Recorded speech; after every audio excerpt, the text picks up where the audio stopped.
السلام علیکم ورحمۃ اللہ وبرکاتہ۔ الحمدللہ رب العالمین والعاقبۃ للمتقین والصلاۃ والسلام علی سید المرسلین، اما بعد فاعوذ باللہ من الشیطان الرجیم، بسم اللہ الرحمن الرحیم، اہدنا الصراط المستقیم صراط الذین انعمت علیہم، صدق اللہ العظیم۔ الصلاۃ والسلام علیک یا رسول اللہ، الصلاۃ والسلام علیک یا حبیب اللہ، الصلاۃ والسلام علیک یا حبیب اللہ، الصلاۃ والسلام علیک یا نبی اللہ، الصلاۃ والسلام علیک یا نبی اللہ، وعلی آلک وعلی آلک واصحابک واصحابک یا رسول اللہ صلی اللہ تعالی علیہ وسلم۔ الحمدللہ ہم پچھلے کئی دنوں سے دعا کے آداب سن رہے تھے، اور آج انشاءاللہ تبارک تعالیٰ ہمارا ٹاپک چینج ہو رہا ہے، اور کل جو ہم نے آخری درس غوثیہ مسجد میں دعا کے تعلق سے سماعت فرمایا، اس میں دعا کا 10واں ادب تھا کہ توبہ کر کے پھر اللہ تعالیٰ سے دعا مانگی۔ تو اللہ تبارک تعالیٰ کو توبہ بہت پسند ہے، اور دعا سے پہلے جن جن چیزوں کے کرنے کا ادب بتایا ہے امام غزالی رحمۃ اللہ علیہ نے، اس میں ایک تو توبہ ہے، اور ایک ہے کہ اس سے پہلے بندہ اللہ تبارک تعالیٰ کا ذکر کرے، اور ایک ادب تھا کہ انکساری کا اظہار کرے، ہاتھوں کو بلند کرے، قبلہ رخ ہو۔ یہ فزیکلی جو چیزیں ہیں وہ اس میں شامل تھیں۔ تو یہ تمام آداب ہم نے سماعت کیے ہیں الحمدللہ۔ اور دعا سے اول اور آخر درود بھی پڑھنا چاہیے، اور یہ بھی ایک ادب تھا کہ دعا کے اول اور آخر میں درود شریف، یہ جو ذکر کرنا چاہیے، اللہ تعالیٰ کا ذکر اور اللہ کی تعریف کرنا چاہیے، تو اس میں درود شریف بھی آیا تھا کہ درود شریف اول آخر کرنے سے اللہ تبارک تعالیٰ اس کے بیچ کی دعا بھی قبول فرماتا ہے۔ تو انشاءاللہ تبارک تعالیٰ ٹاپک جو چینج ہو رہا ہے اس میں درود مبارکہ کے تعلق سے فضیلت آج ہم انشاءاللہ شروع کریں گے، اور اللہ تعالیٰ نے چاہا تو جتنے دن چاہا یہ چلے گا۔ اور یقین کے ساتھ میں کہہ سکتا ہوں کہ وہ چیزیں آپ احیاء علوم سے درود شریف کے تعلق سے سنیں گے کہ جو اس سے پہلے آپ نے کبھی نہیں سنی ہوں گی، اور الحمدللہ یہ تقریباً 8-9 پیجوں پر مشتمل ہے، اور شاید 3-4 دن چلے گا انشاءاللہ۔ سرکار دو عالم صلی اللہ تعالی علیہ وسلم کا مقام اور آپ پر درود شریف بھیجنے کی فضیلت۔ اللہ تعالیٰ کا ارشاد ہے، ان اللہ وملائکتہ یصلون علی النبی یا ایھا الذین آمنوا صلوا علیہ وسلموا تسلیما، صلی اللہ علی محمد صلی اللہ تعالی علیہ وسلم۔ اس کے معنی ہیں بے شک اللہ تعالیٰ اور اس کے فرشتے نبی کریم صلی اللہ تعالی علیہ وسلم پر درود بھیجتے ہیں، اے ایمان والو تم بھی آپ پر درود اور خوب سلام بھیجو۔ الحمدللہ امام غزالی رحمۃ اللہ تعالی علیہ نے بھی درود کی بات کی تو سب سے پہلے اس آیت کی بات کی، اور الحمدللہ ہم اہل سنت آج تک اور انشاءاللہ قیامت تک جب بھی سرکار علیہ الصلوۃ والسلام کے درود کی بات ہوگی تو اس آیت سے ہی شروع کرتے ہیں۔ یہ بات میں نے محسوس کی تو میں نے آپ کو کہا کہ امام غزالی رحمۃ اللہ تعالی نے اسی آیت سے شروع کیا، اور اس کا ترجمہ بھی بالکل انہوں نے یہی کیا ہے کہ تم بھی آپ پر درود اور خوب سلام بھیجو۔ خوب سلام بھیجو لکھا ہے، یعنی خوب سلام بھیجنے کا حکم دیا ہے۔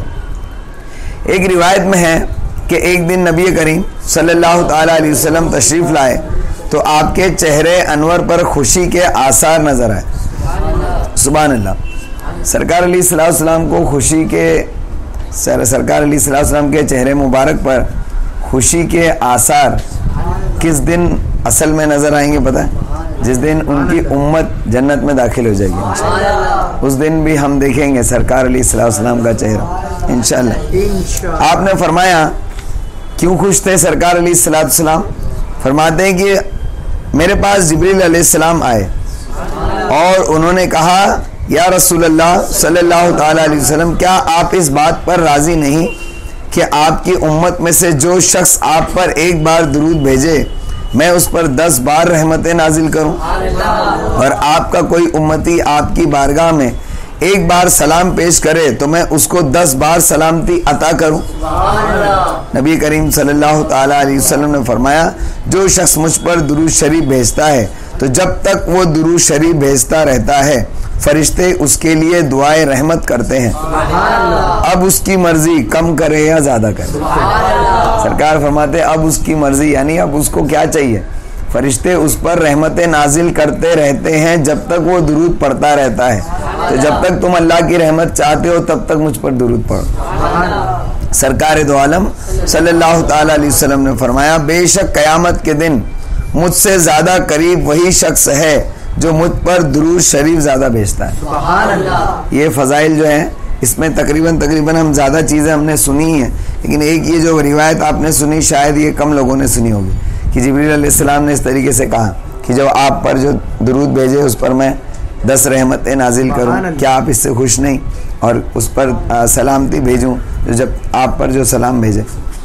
نبی کریم صلی اللہ تعالی علیہ وسلم کے تعلق سے سرکار علیہ السلام نے فرمایا کسی مومن کے بخیل ہونے کے لیے اتنی بات ہی کافی ہے کہ اس کے سامنے میرا ذکر ہو اور وہ مجھ پر درود شریف نہ پڑھے. یہ بخل ہے، یہ دین میں بخل ہے. دین میں بخل کیسے ہوتا ہے معلوم ہے؟ جو شخص اللہ تبارک تعالیٰ کی بات سنے اور اس کا دل فرحت محسوس نہ کرے، خوش نہ ہو، اس کے منہ سے سبحان اللہ الحمدللہ اللہ اکبر نہ نکلے، اور اللہ تبارک تعالیٰ کا ذکر ہو اور وہ سن کر اس کا اثر نہ لے، یعنی ریئیکٹ نہ کرے باڈی کے طور پر یعنی یا کال کے طور پر یا حال کے طور پر، اس کا وہ ریئیکٹ کرنا چاہیے. تو اسی طریقے سے سرکار کی بات ہو تو درود ضرور پڑھنا چاہیے. تو جو شخص یہ ساری چیزیں نہیں کرتا وہ حقیقت میں کنجوس ہے. آپ نے ارشاد فرمایا جمعہ کے دن مجھ پر زیادہ درود شریف بھیجا کرو. کیا وجہ ہے ہمیں بھی نہیں پتا، علماء اکرام جیسا بتاتے ہیں. تو سرکار علیہ الصلوۃ والسلام کی محفل اس جمعے کی رات میں لگتی ہے جس کو مجلس محمدی کہا جاتا ہے صلی اللہ تعالی علیہ وسلم. تو جو زیادہ درود شریف بھیجے گا تو شاید اس خاص دن میں مجلس محمدی کی وجہ سے صلی اللہ علیہ وسلم جو درود شریف پڑھتا ہے اس کو اس سے کچھ خاص حصہ ملتا ہوگا، ایسا ممکن ہے. سرکار دو عالم صلی اللہ تعالی علیہ وسلم نے فرمایا میرا جو امتی مجھ پر ایک بار درود شریف پڑھے اس کے لیے 10 نیکیاں لکھی جاتی ہیں. وہ الگ تھا، ایک بار درود پڑھے تو اس کے بعد 10 رحمتیں نازل ہوتی ہیں، وہ الگ ہے. اور یہ الگ ہے کہ 10 نیکیاں لکھی جاتی ہیں اور اس کے 10 گناہ مٹا دیے جاتے ہیں. نبی کریم صلی اللہ تعالی علیہ وسلم نے فرمایا جو شخص اذان اور اقامت سنتے وقت یہ کلمات پڑھے اس کے لیے میری شفاعت جائز ہوگی. وہی جو ہم اذان کے بعد کی دعا پڑھتے ہیں اللہم رب ھذہ الدعوۃ التامہ والصلاۃ القائمہ آت سیدنا محمد الوسیلۃ والفضیلۃ والدرجۃ الرفیعہ وبعثہ مقاما محمودا الذی، اس میں نہیں ہے وشفاعتہ یوم القیامہ، اتنا تک ہے. تو بعض احادیث کے اندر تھوڑے تھوڑے الفاظوں کے ہیر پھیر سے یا کم زائد ہو کر ایسا رہتا ہے. جیسے ہم فرض نماز کے بعد جو دعا پڑھتے ہیں اللہم انت السلام ومنک السلام والیک یرجع السلام حینا ربنا بالسلام وادخلنا الجنۃ دار السلام تبارکت ربنا وتعالیت یا ذا الجلال والاکرام. حدیث میں صرف یہاں تک ہے لیکن ہم آگے بھی پڑھتے ہیں ہے نا. تو یہ 3 جو سینٹنس ہے نا یہ حدیث سے ثابت ہے کہ سرکار علیہ السلام فرض نماز کے ختم ہوتے ہی یہ دعا کیا کرتے تھے. تو ایسے ہی یہ جو اذان کے بعد کی دعا ہے تو کوئی شخص اذان کے بعد یا اقامت کے بعد اگر یہ پڑھتا ہے تو نبی کریم صلی اللہ علیہ وسلم فرماتے ہیں کہ اس پر میری شفاعت جائز ہو جاتی ہے. رسول اللہ صلی اللہ تعالی علیہ وسلم نے فرمایا جو شخص مجھ پر تحریراً درود شریف لکھتا ہے تو جب تک اس کتاب میں میرا نام رہے گا فرشتے مسلسل اس شخص کے لیے بخشش مانگتے رہیں گے. تو کبھی اپنے ہاتھ سے بھی درود شریف لکھ کر اور کہیں لگا دیں، اس کو محفوظ رکھیں یا کتابوں میں محفوظ رکھیں، تو یہ بھی ایک ذریعہ ہے کہ آپ پر مسلسل رحمتیں نازل ہوتی ہیں ہے نا. ہم لوگ جیسے درود شریف بازار سے لا کر ہدیہ کر کے اور لا کر اپنے گھر پہ چپکا دیتے ہیں. مجھے نہیں معلوم اس پر ملے گی یا نہیں ملے گی کیونکہ آپ تو کہیں سے لکھا ہوا لا رہے ہیں. تو جو لکھ رہا ہے اس کی نیت اگر ساتھ میں یہ بھی ہو کہ میں اس سے صرف کما نہیں رہا ہوں بلکہ میں درود لکھ رہا ہوں کہیں نہ کہیں چھپے گا, کوئی نہ کوئی دیکھے گا, جتنے لوگ اس کو دیکھ کر پڑھیں گے اس کو بھی ثواب ملے گا. اگر اس کی یہ نیت ہے تو وہ جب تک چھپے رہیں گے اور جہاں جہاں تک پہنچائے جائیں گے, جو جو اس کو دیکھے گا پڑھتا رہے گا اس کا بھی ثواب ملے گا, پلس اس پر کنٹینیو رحمتیں بھی نازل ہوتے رہیں. مان لیجیے آپ نے ایک ایسا درود ایک جگہ لکھا جو قیامت تک قائم رہا, مزہ ہی مزہ آ جائے گا. آپ قبر میں ہوں گے اور آپ پر فرشتے رحمت نازل کرتے رہیں گے. لوگ جاتے ہیں نا کہیں پہاڑوں پر جاتے ہیں تو اپنا اور اپنے محبوب کا نام لکھتے ہیں, جو اس کو اچھا لگتا ہے اس کا نام لکھتے ہیں, ہے نا. تو آپ وہاں پر جا کر درود لکھو, لیکن ایسی جگہ جہاں اس کی بے حرمتی نہ ہو, اس کا پورا خیال رکھنا بہت زیادہ ضروری ہے. اور اگر ایسا لگے کہ اس کی بے حرمتی ہو سکتی ہے تو تمہاری نیت کی وجہ سے تم کو ثواب مل گیا, پھر تم اس سے جو رکو گے نہیں لکھو گے تو اس ادب کا ثواب الگ سے ملے گا انشاءاللہ. رسول اللہ صلی اللہ تعالی علیہ وسلم کا فرمان ہے, بے شک زمین میں کچھ فرشتے چلتے پھرتے ہیں جو میری امت کی طرف سے مجھے سلام پہنچاتے ہیں. یعنی کچھ فرشتے اسی پر مقرر ہیں کہ درود شریف پڑھنے والوں کا درود مجھ تک پہنچاتے رہتے ہیں. ان کا کام ہی ہے پہنچانا, صرف ان کا کام ہے. آپ نے سنا فرشتے بہت سارے الگ الگ ٹائپ کے الگ الگ کاموں پہ ہماری اس مجلس کو گھیرنے والے, اس کی خبر پہنچانے والے, جبکہ اللہ تبارک تعالیٰ علیم و خبیر ہے, وہ بھی فرشتے ہیں. ہم پر رحمتیں نازل کرنے والے فرشتے الگ ہیں, تو اس طریقے سے درود پہنچانے والے بھی فرشتے ہیں. اب ابو داؤد شریف کی حدیث ہے, سرکار علیہ الصلوۃ والسلام فرماتے ہیں, حدیث کا مفہوم ہے کہ اللہ کی زمین پر کچھ ایسے فرشتے ہیں جبکہ کوئی مجھ پر درود پڑھتا ہے تو وہ اس کا درود مجھ تک پہنچاتے ہیں, اور جب کوئی مومن میرا مجھ پر محبت کے ساتھ درود پڑھتا ہے تو میں اس کا درود خود سنتا ہوں. سرکار علیہ الصلوۃ والسلام نے فرمایا. نبی کریم صلی اللہ تعالی علیہ وسلم سے پوچھا گیا, یا رسول اللہ صلی اللہ تعالی علیہ وسلم, ہم آپ پر کس طرح درود شریف پڑھیں؟ درود شریف بہت سارے ہیں. سرکار سے پوچھا گیا, یا رسول اللہ ہم آپ پر کس طریقے سے درود پڑھیں صلی اللہ علیہ وسلم؟ آپ نے فرمایا, یوں پڑھو, اللہم صلی علی محمد عبدک و علی آلہ و ازواجہ و ذریاتہ کما صلیت علی ابراہیم و علی آل ابراہیم و بارک علی محمد و ازواجہ و ذریاتہ کما بارکت علی ابراہیم و علی آل ابراہیم انک حمید مجید. اب یہ درود شریف جو ہے, ہم جو درود ابراہیم پڑھتے ہیں اس سے الگ ہے نا تھوڑا, لیکن ہم جو درود ابراہیم پڑھتے ہیں وہ نماز میں ہمیشہ پڑھتے ہیں اور سب پڑھتے ہیں, ہم بھی پڑھتے ہیں اور یعنی جتنے بھی فرقے والے ہیں وہ سارے لوگ یہی پڑھتے ہیں. لیکن دیکھو حدیث کے اندر یہ اس طریقے سے آیا ہے, اور یہ مسلم شریف کی حدیث ہے. مسلم شریف کی حدیث. ابھی آپ یہاں بول سکتے ہیں کہ کسی وہابی کو اگر آپ پوچھتے ہیں کہ درود آپ نماز میں کون سا درود پڑھتے ہیں تو وہ درود سنا دے, اس کو بولنا کہ مسلم شریف سیاستہ میں سے ہے, اور مسلم اور بخاری یہ صحیحین کہا جاتا ہے, اس کو صحیحین کہا جاتا ہے, اور سب سے معتبر کتابوں میں سے ہے جس کا جھنڈا آپ بلند کرنے کا دعویٰ کرتے ہو. اصل میں تو ہم کر رہے ہیں لیکن تم دعویٰ کرتے ہو, تو اس میں تو درود ایسا ہے, تو اب آج سے ایسا پڑھنا شروع کرو. یہ نا ایک الگ ٹاپک ہے. اگر آپ کسی وہابی کو, یعنی وہ اگر اپنی وہابیت کی اوتھینٹسٹی پر بات کرنا شروع کرے اور اپنے طریقہ کار کو صحیح ثابت کرنا شروع کرے تو آپ اس کو پگلا سکتے ہو. اتنی درود آپ کو وہ معلوم ہونا چاہیے, وہ حدیثیں آپ کے پاس ہونا چاہیے کہ اتنی حدیثیں پیش کر دو اس کے سامنے بخاری اور مسلم کی کہ وہ پریشان ہو جائے کہ میں یہ کروں یا وہ کروں, ایسے پڑھوں یا ویسے پڑھوں. اس کو کہو کہ سب طریقے سے پڑھ, بولنے کیونکہ یہ سب حدیث کے اندر ہے, اور کیونکہ تو اپنے آپ کو اہل حدیث کہتا ہے نا, تو اب یہ سب پڑھ, اپنے بچوں کو بھی سب سکھا, اور تیرے مولوی کو بھی جا کے بول کہ وہ بھی سب پڑھے. مطلب ایک طریقہ کیوں اختیار کرتے ہو؟ ایک طریقہ تو کسی کی تقلید ہے نا, تو یہ سارے جتنے طریقے ویسا کر. اور پانی کے تعلق سے, پانی کی پاکی کے تعلق سے تو اتنی حدیثیں ہیں کہ پانی کون سا پاک ہے ناپاک ہے وہ طے ہی نہیں کر پائے گا, پانی پی کے بیٹھ جائے گا, بولے بھائی کون سا پاک ہے اور کون سا ناپاک ہے. اتنی یعنی حدیثوں کے اندر اتنا فرق ہے کہ سرکار علیہ الصلوۃ والسلام نے جو فرمایا, لیکن لیکن جتنے بھی ائمہ مجتہدین ہیں انہوں نے اس کی تطبیق کر کے اور ایک مسئلہ اخذ کر کے بتایا. اگر یہ نہیں ہوتے ائمہ مجتہدین نہیں ہوتے تو وہابی پاک بھی نہیں ہو پاتا, لیکن اس کے باوجود بھی وہ سمجھتا ہے کہ میں ہی سب کچھ ہوں. بہرحال تو آپ نے سنا کہ نبی کریم صلی اللہ تعالیٰ علیہ وسلم سے پوچھا گیا کہ آپ پر کیسا درود پڑھیں, تو سرکار علیہ الصلوۃ والسلام نے درود ابراہیم بتایا. سرکار علیہ الصلوۃ والسلام کو دیکھیے ایک پوائنٹ کی بات ہے درود ابراہیم کے تعلق سے, ہو سکے تو ہمیشہ یاد رکھنا, ہر کوئی شخص کسی شخصیت سے اس کی شخصیت کی وجہ سے محبت کرتا ہے.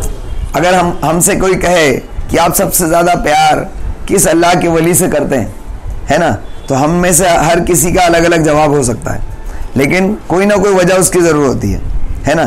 تو نبی کریم صلی اللہ تعالیٰ علیہ وسلم کو سب سے زیادہ حضرت ابراہیم علیہ السلام سے پیار تھا. ہے نا عجیب چیز, ہے نا عجیب. اسی لیے سرکار علیہ الصلوۃ والسلام نے حضرت ابراہیم علیہ السلام کی کے نام کے ساتھ جو درود ہے اس کو پڑھنے کا حکم دیا. ایک دوسری وجہ یہ بھی تھی کہ حضرت ابراہیم علیہ السلام پر اللہ تبارک تعالیٰ نے جو انعام نازل کیے اس سے یعنی حضور علیہ الصلوۃ والسلام نے خوش ہو کر چاہا کہ اللہ تعالیٰ مجھے بھی ایسی نوازے, اور ایسا نہیں کہ اللہ تبارک سرکار چاہیں اور اللہ تعالیٰ نہ نوازے. حضرت یہ معلوم ہے نا پوائنٹ, حضرت ابراہیم علیہ السلام کو اللہ تعالیٰ نے کیا نوازا. ہم کیا پڑھتے ہیں اللہم صلی علی محمد وعلی آل محمد کما صلیت, یعنی جس طریقے سے تو نے رحمتیں نازل کی علی ابراہیم وعلی آل ابراہیم, ابراہیم علیہ السلام پر اور ان کی اولاد پر. اے اللہ حضور علیہ الصلوۃ والسلام پر اور ان کی آل اولاد پر ایسی رحمت نازل فرما جس طریقے سے تو نے رحمت نازل فرمائی حضرت ابراہیم علیہ السلام پر اور ان کی آل پر, ہے نا. تو کیسی رحمت نازل فرمائی ابراہیم علیہ السلام کی, اور برکت بھی ہے, بعد میں برکت ہے کہ برکت نازل فرما اللہم بارک علی محمد وعلی آل محمد کما بارکتا علی ابراہیم وعلی آل ابراہیم انک حمید مجید, ہے نا. تو کیسی رحمت اور کیسی برکت, اللہ تعالیٰ نے ابراہیم علیہ السلام کی اولادوں سے نبی پیدا فرمایا. یہ سب سے بہترین رحمت اور برکت حضرت ابراہیم علیہ السلام اور ان کی اولاد پر اللہ تعالیٰ نے کی, اور خود سرکار علیہ الصلوۃ والسلام حضرت ابراہیم علیہ السلام کی اولادوں میں, ہے نا. تو حضور علیہ الصلوۃ والسلام نے یہی دعا اپنے لیے بھی کروائی اپنے تمام امتیوں سے کہ ایسی ہی دعا کرو, ایسے ہی درود پڑھو. تو سرکار علیہ الصلوۃ والسلام کی آل سے اللہ تعالیٰ نے اولیاء اکرام پیدا فرمائے. غوث پاک, غریب نواز, امام حسن حسین, یہ کون ہیں؟ سب حضور علیہ الصلوۃ والسلام کی آل ہیں. اور تا قیامت تک جتنے بھی سید جو اللہ کے ولی پیدا ہوں گے وہ حضور علیہ الصلوۃ والسلام کی اسی درود کی برکت سے پیدا ہوں گے. اور حضرت مہدی علیہ السلام جو پیدا ہوئیں گے وہ بھی حضور علیہ الصلوۃ والسلام کی آل سے ہی ہوں گے, ہے نا. تو پتہ چلا کہ یہ درود ابراہیم کا کیا وجہ ہے کہ سرکار علیہ الصلوۃ والسلام درود ابراہیم پڑھنے کے لیے کہتے تھے اور اس کو پسند فرماتے تھے. اب ایک بڑی پیاری چیز ہے, اسی پر ختم کرتے ہیں انشاءاللہ, اور اس کے بعد جو ہے اگلا جو ٹاپک ہے وہ بعد میں بتائیں گے انشاءاللہ. ایک روایت میں ہے کہ رسول اللہ صلی اللہ تعالیٰ علیہ وسلم کے وصال مبارک کے بعد حضرت عمر فاروق رضی اللہ تعالیٰ عنہ سے سنا گیا, یعنی وہ ایسا کہہ رہے تھے, روتے ہوئے کہہ رہے تھے, یا رسول اللہ صلی اللہ تعالیٰ علیہ وسلم میرے ماں باپ آپ پر قربان ہو, آپ کھجور کے ایک تنے کے سہارے صحابہ اکرام کو خطبہ دیا کرتے تھے.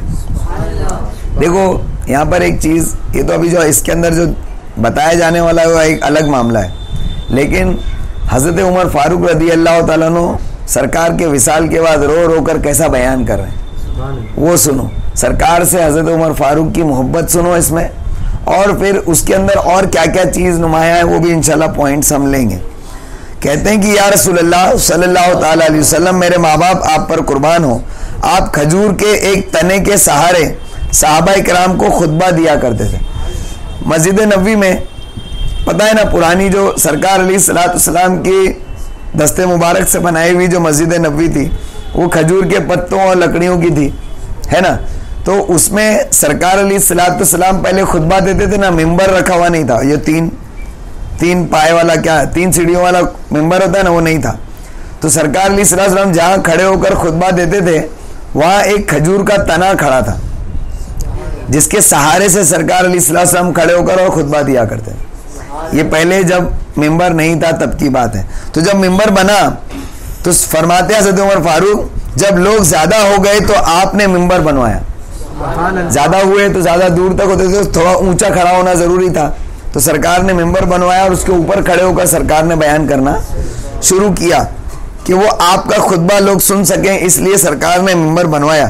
چنانچہ آپ کے فراق میں اس تنے نے رونا شروع کر دیا، وہ تنا ہٹا دیا گیا، کیونکہ ممبر آ گیا تو تنا ہٹا دیا گیا۔ اب وہ کیونکہ سرکار تنے سے کھڑے ہو کر ٹیک لگا کر اور بیان کیا کرتے تھے، تو اس تنے کو سرکار سے ایسی نسبت اور محبت ہو گئی کہ جب اس کو ہٹایا گیا تو اس میں سے رونے کی آواز آئی۔ یہ تو اس میں نہیں دیا ہوا ہے کلیئر، لیکن وہ جو حدیث خاص ہے نا جس میں وہ جو رویا تھا تنا، اس میں بتایا گیا کہ وہ ایک بچے کی آواز کی طرح اس میں سے رونے کی آواز آ رہی تھی، اور صحابہ اکرام سوچ رہے تھے یہ کہاں سے آواز آ رہی۔ سرکار علیہ الصلوۃ والسلام نے اس تنے پر ہاتھ رکھا اور جیسے بچے کو چھپاتے ہیں اس طریقے سے چھپایا، تو اس میں سے آواز بند ہوئی۔ صحابہ اکرام دیکھتے رہ گئے کہ یہ بے جان تنا اور اس میں سے رونے کی آواز کیسی آ رہی۔ تو لوگوں نے پوچھا یا رسول اللہ یہ کیا ہے صلی اللہ علیہ وسلم، تو سرکار نے ماجرا بتایا کہ اس وجہ سے یہ رو رہا تھا۔ سوچو ایک پیڑ کا بے جان تنا، جو بے جان میں کیسے کہوں کہ وہ سب سے بہترین جان تو اسی کی ہے، کیا بات ہے، جو جان سرکار کی محبت میں قربان ہو، اس سے بہتر کون سی جان ہو سکتی ہے نا۔ اللہ اس کی جان پر ہماری جیسے کروڑوں کی جان قربان، تو حضور صلی اللہ تعالیٰ علیہ وسلم نے اس کو دلاسا دی۔ سوچو اس کو بھی نسبت کی وجہ سے سرکار سے محبت ہو گئی، پتہ یہ چلا کہ دنیا کی ایک ایک ذرہ، دنیا کا ایک ایک ذرہ، ایک ایک قطرہ نبی کو پہچانتا ہے۔ تو کہتے ہیں حضرت عمر فاروق کہ وہ تنا آپ کے فراق میں اس تنے نے رونا شروع کر دیا، حتیٰ کہ آپ نے اپنا دست مبارک اس پر رکھا تو وہ خاموش ہوا۔ یا رسول اللہ، اس تنے کی بنسبت آپ کی امت زیادہ حقدار ہے کہ وہ آپ کے فراق میں روئے، یہ کہہ کر روئے، اور پھر کہا یا رسول اللہ صلی اللہ تعالیٰ علیہ وسلم، میرے ماں باپ آپ پر قربان ہو، بارگاہ خداوندی میں آپ کا مقام اور مرتبہ اتنا بلند ہے کہ اس نے آپ کی فرما برداری کو اپنی فرما برداری قرار دیا۔ سبحان اللہ۔ اور یا رسول اللہ صلی اللہ تعالیٰ علیہ وسلم، میرے ماں باپ آپ پر قربان ہو، آپ کی فضیلت کا یہ عالم ہے کہ اللہ تعالیٰ نے آپ کی کسی بات کی ہدایت سے پہلے آپ کے لیے عفو اور درگزر کا حکم فرمایا، یعنی کچھ سرکار کو بتانا تھا تو پہلے معافی کا اعلان اللہ تعالیٰ نے کیا، پھر بتایا۔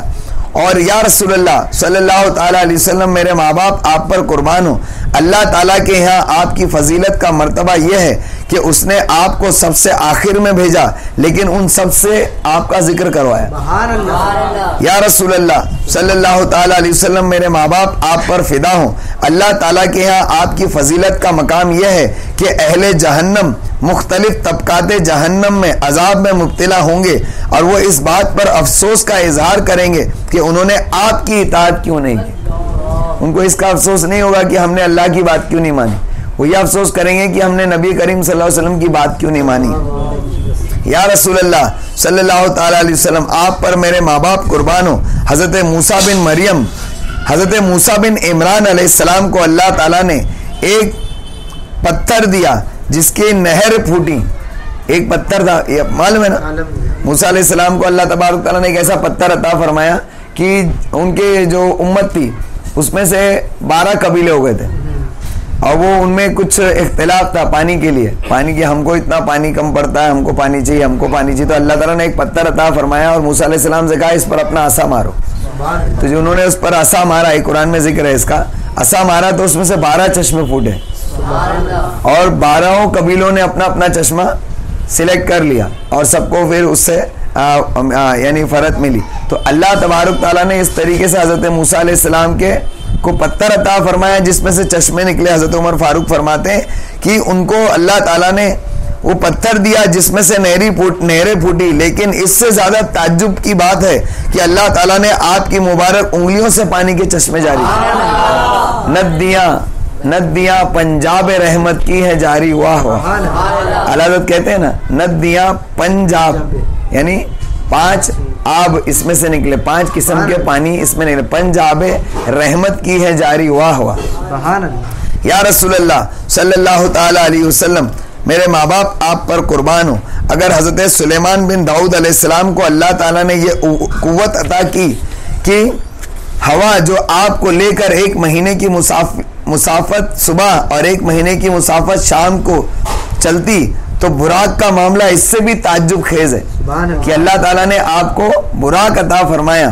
یعنی آپ تو 1 مہینے کی مسافت پل میں طے کر لیتے تھے, لیکن حضور علیہ الصلوۃ والسلام نے تو کروڑوں میل کا فاصلہ ایک دم کم لمحے میں طے کیا براق کے ذریعے. یہ اس سے بھی زیادہ تعجب خیز ہے کہ وہ آپ کو لے کر 7ویں آسمان تک گیا. پھر آپ نے صبح کی نماز وادی بطحا میں ادا کی. یا رسول اللہ صلی اللہ تعالیٰ علیہ وسلم, آپ پر میرے ماں باپ قربان ہوں.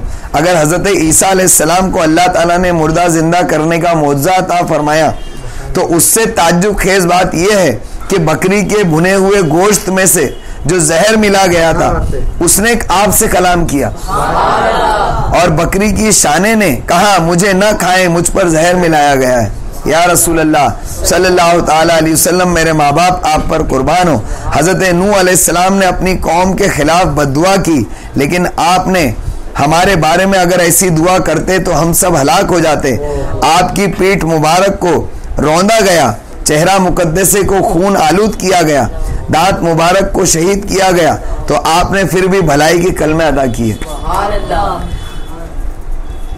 یا رسول اللہ صلی اللہ تعالیٰ علیہ وسلم, میرے ماں باپ آپ پر قربان ہو.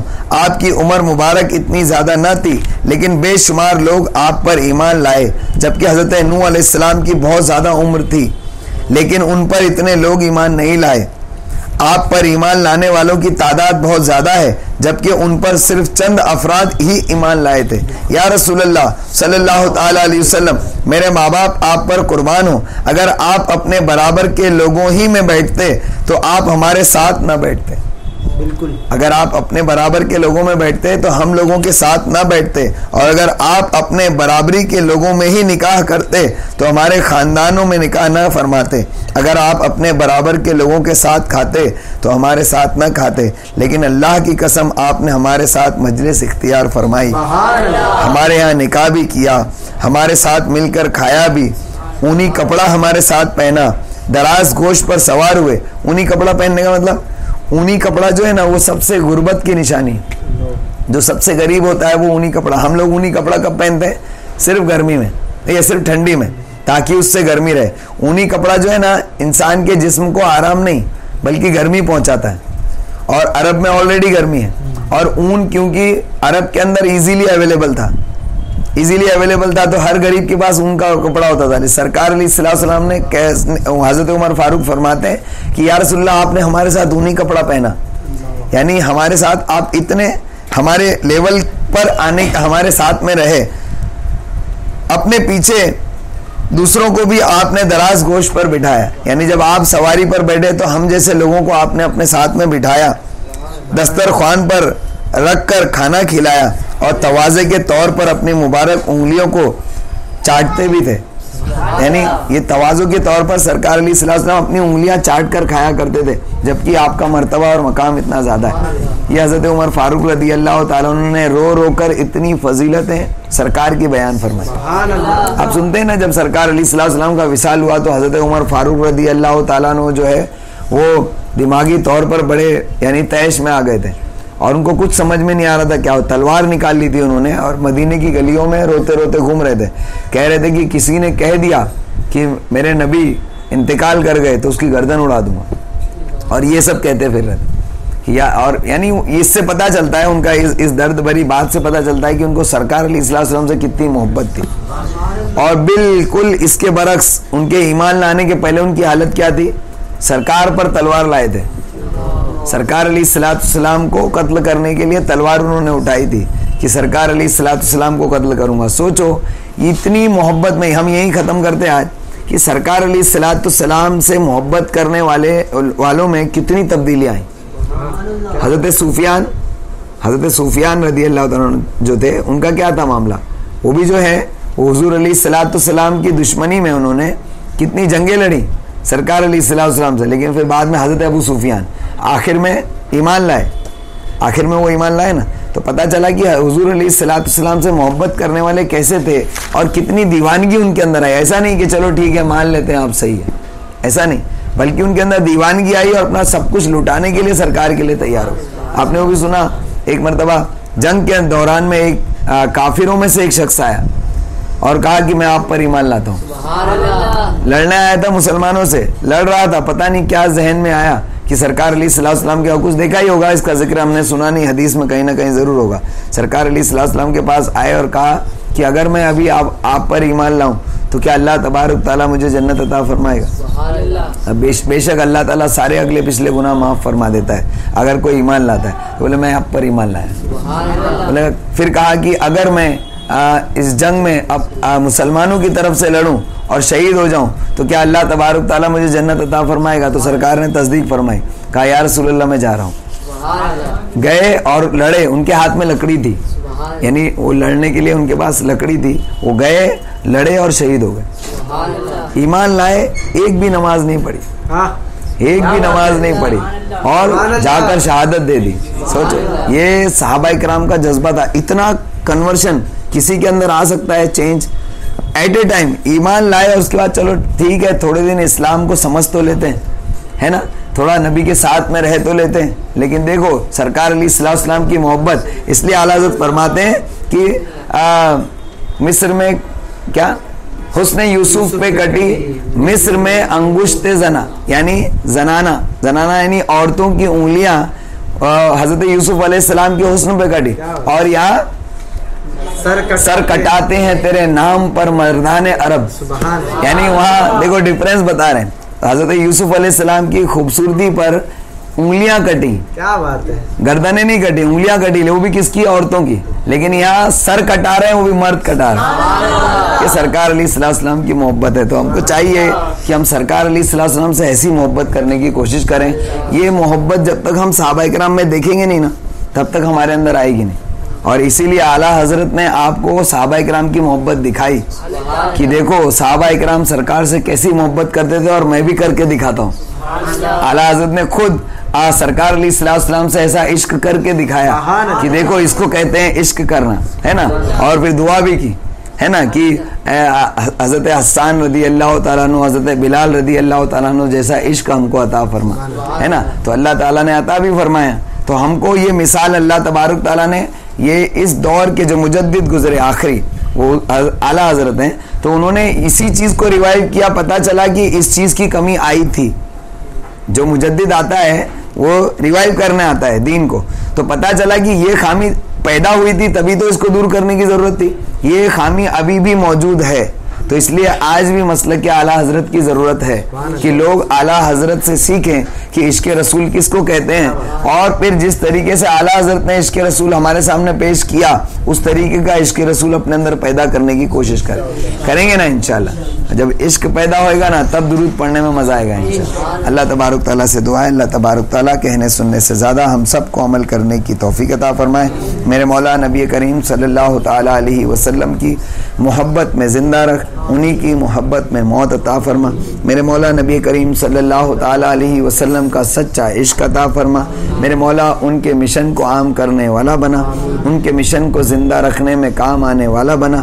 میرے مولا نبی کریم صلی اللہ تعالیٰ علیہ وسلم کی باتوں کو نبی کریم صلی اللہ علیہ وسلم کی امت تک پہنچانے والا بنا. میرے مولا نبی علیہ الصلوۃ والسلام کی باتیں کرتے رہنے کی توفیق عطا فرما, ان کے عشق میں مچلتے رہنے کی توفیق عطا فرما, ان کی نعتیں پڑھتے رہنے کی توفیق عطا فرما, ان کا چرچا کرتے رہنے کی توفیق عطا فرما. میرے مولا قبر میں بھی حضور علیہ الصلوۃ والسلام کو دیکھ کر ان کی نعت پڑھنے کی توفیق عطا فرما. میرے مولا نبی کریم صلی اللہ تعالیٰ علیہ وسلم پر زیادہ سے زیادہ درود و سلام بھیجنے کی توفیق عطا فرما. میرے مولا نبی کریم صلی اللہ تعالیٰ علیہ وسلم کا دیدار خواب میں عطا فرما, موت کے وقت عطا فرما, قبر میں عطا فرما, حشر کے میدان میں سرکار علیہ الصلوۃ والسلام سے مصافحہ عطا فرما, ان کا ساتھ نصیب فرما. جنت میں نبی کریم صلی اللہ تعالیٰ علیہ وسلم کا ساتھ نصیب فرما. ایمان کے ساتھ مدینے میں موت عطا فرما, جنت البقیع میں قبر عطا فرما. سبحان ربک رب العزت عما یصفون وسلام علی المرسلین والحمد للہ رب العالمین.